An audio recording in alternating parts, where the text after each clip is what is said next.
Roll the ball, let the games commence. From the sideline to the pitch, feel the suspense. Tactics, passion, the fans in a trance. We're here to discuss, give every team a chance. Strap in tight, let the whistle blow. For every win or loss, we'll let you know. This is the All Sports Podcast, feel the thrill. From every tackle, every shot, we got the skill. In the world of football, we're taking the stage. So plug in your headphones, turn the page.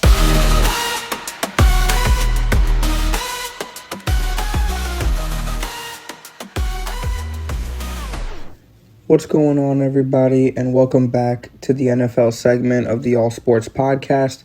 My name's Alejandro Rodriguez, and this is episode 2, part 1.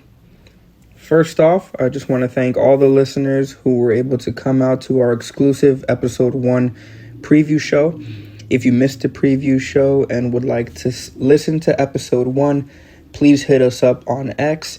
The handle is NFL on X _. Again, that's NFL on X _. And we want to thank everybody who took the time out of their day to come and listen to this exciting episode 1. We're very glad that you had the opportunity to listen to that with us. All right, let's get started with episode 2, part 1. Basically, everybody, I'm going to be jumping into Thursday Night Football here in week 2 with the game that basically a lot of people were excited to watch between the Miami Dolphins and the Buffalo Bills. Josh Allen, who had hurt his non-throwing hand back in week 1, had to wear a glove on that said hand, did incredibly well by completing 13 of 19 passes for 139 yards. As of right now, he's 12-2 against the Dolphins. And the Bills as a whole are 14-2 against the Dolphins since Coach McDermott's first year as the head coach back in 2017. The Dolphins had a little bit of a hiccup in regards of the entire game with Miami star receiver Tyreek Hill basically being held to 3 catches for 24 yards in a week where he had been dominating the national headlines.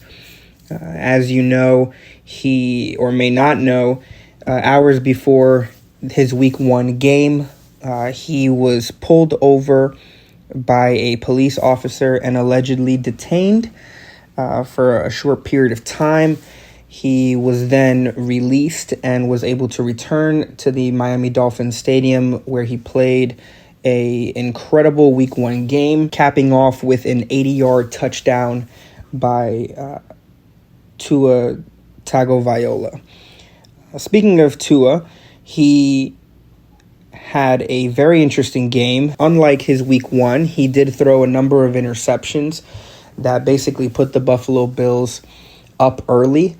However, while Tua was on his way to run for a first down with about maybe 4.5 minutes in the third quarter, he unfortunately collided head-on with the Buffalo Bills' Damar Hamlin, and his head immediately hit the ground, which caused a lot of scared teammates of Tua and Buffalo Bills players to immediately call for the trainers to come and assist Tua, since he has had a history of concussions previously. He was able to eventually get up and walk under his own power back to the locker room, but not before throwing for 145 yards, which included a 5-yard touchdown to Devon Achane. As I spoke about in last week's episode, Tua has been diagnosed with 2 concussions back in 2022, which did sideline him for a very extended period of time during that season. As of right now, at the making of this recording, Coach McDaniels is currently placing Tua on the injured reserve list, and the Miami Dolphins have signed Tyler Huntley. I believe he's a former Baltimore Raven, to a contract to be the starting quarterback for the Miami Dolphins going into week 3.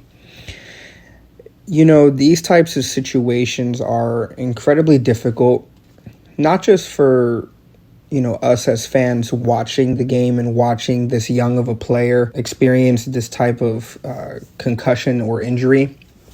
Tua is a very young man. I believe he's 26 years old.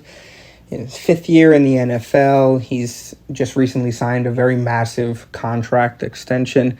And, as a father myself, I can only imagine how his family, his wife, and his kids are worried about his well-being, while he's playing the sport that he loves. Tua is 6'1", which is relatively smaller in regards of NFL quarterbacks. But he has this tenacity when he plays that when he sees an opening, he's just going to go for it. He's more of like a run and gun type of quarterback, just like a comparison I made in last week's episode. He's like a Michael Vick-esque type of quarterback. For those who don't know, Michael Vick was one of the first running quarterbacks who was a southpaw thrower, meaning he threw with his left hand. Tua is also a left-handed thrower, so he is a unique entity in the league himself. But just watching how he was unable to get up for a couple of minutes during this game, it was just very terrifying to watch. And I do hope that he is feeling a lot better, that he takes his, I guess for lack of a better word, rehabilitation very seriously like he did back in 2022. And I'm very much under the impression that his family quite possibly has had every conversation in regards of, is he going to return to the NFL or is he contemplating retirement? A lot of players who have experienced concussions to a severe state have at one point decided to either leave the game, even though they love it, because it is for their own health. And some have continued to play and continue to play for a very long time. It truly is a hit or miss with these types of situations because head injuries are a big problem in regards of very hard-hitting contact sports such as football and hockey and rugby or any type of collision type sport. But knowing that Tua is okay right now does make me happy because ironically enough, the person that he collided with had a cardiac arrest episode a couple of years back, and it put all of the Buffalo Bills fans and the entire NFL community basically holding their breath, making sure that this young man was going to be able to make it. And thank God that he was able to rehab well and rehab to the point where he can come back fully cleared and able to play. I do hope that the same does go for Tua. Entire All Sports podcast is having him and his family in our thoughts and in our prayers, and we do wish for him to have a speedy recovery. Aside from that, the game did end with the Buffalo Bills winning 31-10. And this kind of gives Josh Allen the ability to get back into his groove. After almost injuring his hand in week 1, now being able to win a game against a team who has been building momentum in the past year or so with the additions of Tyreek Hill, the transition from tight end to wide receiver of Jalen Waddle, to the explosion of how Tua Tagovailoa has been, growing in popularity and his skills. This was a much-needed win for Josh Allen, and I do think that this is going to be a great momentum builder when he goes into Week 3 because he is going to be going up against another star-studded team, and it's, the Jacksonville Jaguars, and they are not, the type of team that's just going to lay down and let the Buffalo Bills trample them. Even though the Jacksonville Jaguars have had a little bit of a rocky start to the NFL season, they have still always been a contender in the past year. So kudos to Josh Allen for getting, his feet back under him. And I do hope that his hand is free of pain by the time the Buffalo Bills have to play the Jaguars in Week 3.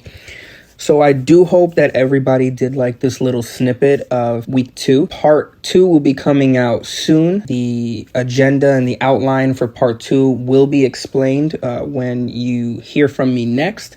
I'm very excited to get week 2 recorded for you all, and I'm very excited to hear from you on our social medias. Again, if you have any questions, any concerns, topics you want me to speak about, specific teams I should highlight, please reach out on the X. That's NFL on X _. Again, that's NFL on X _. And I cannot wait to hear from everybody. See you in part 2.